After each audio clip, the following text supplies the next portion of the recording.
here. I don't want here Adama or Bidam. Hi guys, papunta kami sa bayan. Ayan yung gate. Ayan yung gate ng mali. Ganto. Ayan guys. Yan muna yung gate ngayon kasi hindi pa talaga naayos. Papadevelop. Dito sa may dyan sa may baba na yan, magtatayo kami ng bahay dyan. Kasi dun sa tinitirhan namin ngayon, wala siyang kwarto, isang as in sama-sama sala, yung kusina. Gusto ng partner ko, dito kami magtayo. Ayan, malaking space din yan. Tsaka malapit sa gate. Ayan. Ayan, isa yan sa mga pandilig ng halaman. Ayan. Kaya hindi kami mamumroblema kung summer. Tapos ngayon pupunta kami sa bayan para ipaayos yung what do we call this, Isa? To cut the odon? This motor for cutting wood. Kasi maraming puputulin. Ayan, pupunta kami ngayon doon sa bayan. 15 minutes po yan guys, papunta ng bayan. Tapos antayin lang namin. Pag naayos, babalik kami. Ayun yung, as in yun talaga, yun yung lugar doon. Ayan. Yan kalaki yung farm na to. Sobrang lawak. Ewan ko ilang hektarya yan. Maraming pwedeng tanim dyan. Tsaka ang taba ng lupa. Ayun yung mga puno. Ayan, malayo din sa, meron din dito mga bahay. Ayan, isa rin yan sa mga may-ari ng may mga farm din dito. Ang lalayo ng agwat. Ayan, pupunta kami doon. Kailangan makabalik agad kami kasi marami pang tatrabahuin. Ayan, may mga bahay-bahay din. At ito yung poging driver namin. Ayan, sobrang sipag. Ako tulog pa, siyang dami nang nagawa sa umaga. Ayan, kasi masipag yan eh.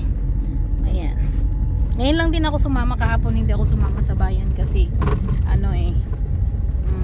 nag-ayos ako ng mga gamit namin na damit. Inayos ko yung mga filing tsaka yung mga pinang grocery kahapon. Pagka bago ka lang papunta dito, kala mo malayo pero malapit lang pala. Ay, may mga bahay-bahay dyan. Nung first time namin po papunta dito sa lugar na to, sobrang nakatatlong ikot ata kami kasi hindi namin alam kung paano kami babalik. Sobrang layo nung napuntahan namin, sa kabilang way pala yun, tapos balik na naman ulit. Nagkataon pa na ulan, sobrang yung kotse talaga sobrang putik, tapos kalilinis lang niya. Ayan na naman, putik na naman. Wala, no choice. Pero ngayon medyo matigas na yung kalsada. Dito lang naman ang hindi sementado. Pagdating dun sa may dulo, sementado na siya. Ayan, ang ganda ng lugar, napaka-refreshing, tahimik. Dalawa lang kami dito, pero siguro kukuha kami ng 2 tao para makatulong siya sa pag-develop kasi hindi niya kayang mag-isa sa sobrang laki ng lugar. Ayan, lalo na kapag meron ng mga baka at saka tupa. Mag-alaga din ako guys ng pato para yung bang gagawing 14 days para balot, o di ba makakain tayo ng balot. Inshallah baka mamaya dumami, di pwede tayo magtinda sa mga Pinay dito na kumakain din ng balot. Ayan, ito yung mga bahay yan noong unang panahon. Pero may mga nagtatayo na rin ng mga bagong bahay. Ayan, may mga tanim din yan sila dyan. Pero ngayon kasi hindi talaga pwede pang magtanim dahil ulan, lamig, ganyan pa ngayon. Ayan, kadalasan. Tsaka dito hindi ka pwedeng maglakad. Hindi ka pwedeng maglakad dito mag-isa na lalakad ka papunta ng bayan. Talagang kakainin ka ng mga aso dito. Ang lalaki ng mga aso dito. Kailangan nakasasakyan ka talaga para safety ka. Pag kinagat ka ng aso dito, hindi lang kagat, lapa talaga mangyayari sa'yo.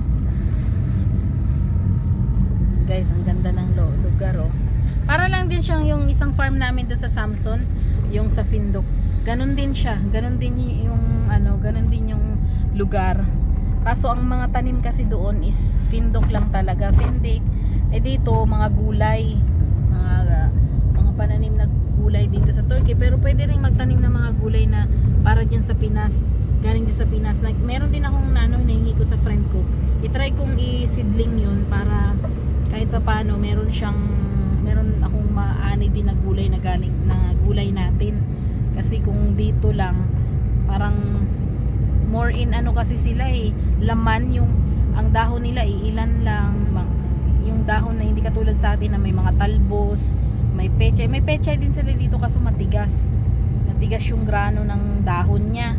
Tapos meron ding yun, may parang sukshini yan, dito meron din dito yan, maano siya. Kaya pag anihan, sabi ko sa kaibigan ko, sa mga Pinay din dito, na pumunta sila dito kasi para pag pwede nang anihin, edi pwede sila makapagdala sa kanila na hindi bibili dahil sobrang mahal ngayon. Dito ngayon, pupunta ka ng palengke, ang 500 mo, hindi pa kompleto yung gulay mo. Ganun kamahal ng mga bilihin ngayon. Kaya may mga lupa talagang inaano nila, ginagamit talaga nila, nagtatanim na lang para kahit paano aanihin mo na lang, hindi na kailangan bumili. Yung mga sili na yan, dati yung siling haba, yung pangsigang sa atin, may maanghang na maanghang dito, kulay pag nagpula siya sobrang anghang noon yun. Dati kilo-kilo yung binibili ko noon kasi ginagawa kong chili flakes. Ngayon, Diyos ko, ang 1 kilo 80 na. Dati nakakabili ako yung 8 ang kilo, mahal na yun kasi 3 lang. Ihahanap pa ako ng mas mura noon. Pero ngayon, pag magtatanim talaga ako ng ganun. Kasi pagka pwede mong ibenta, mga patatas, tatanim kami ng patatas. Tsaka try kong makakuha ng similya ng malunggay kasi yun ang maganda malunggay. And guys, so what can you say to your vlog? This is your vlog. Say hi. Hello.